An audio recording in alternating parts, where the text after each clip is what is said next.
All right, today we're gonna go over glute ham raise. So this is going to, like it says, work your glutes and hamstrings and a little bit your calves. So first thing is kind of adjusting the height. I don't recommend putting your knees actually on the pad. You would call that a Nordic curl. We're not doing a Nordic curl, it's a different exercise. So you want some space for your knee, but it's gonna go pretty low up on your quad.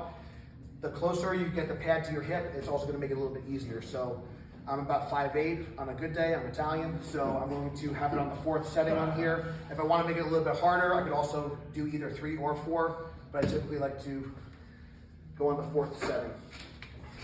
So you can see my knees are kind of clearing the bottom. They're not actually in contact with the pad.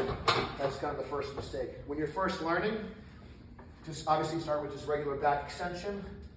And then what I'd recommend is do it in 2 parts. Do the hip extension first, then the knee flexion second.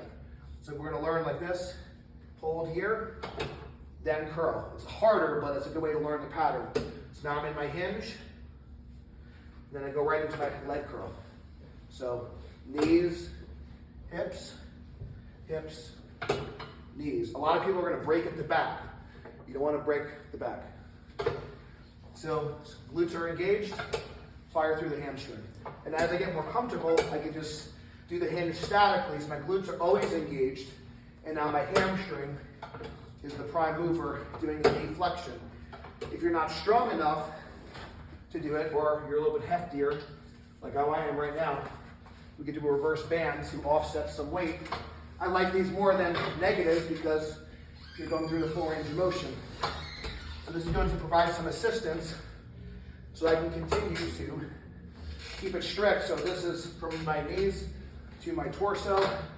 I'm trying to keep it a straight line as possible. So again, it's hips, static, flex at the knees. I'm driving through my calf to stabilize, and I'm also pressing my quads into the pad so I don't fall down. That's how you do the glute ham raise. Okay, that's our last lesson. Yeah, I actually did genetic testing. There's a lot of Irish, so it's like leprechaun shit. Don't buy that Italian shit.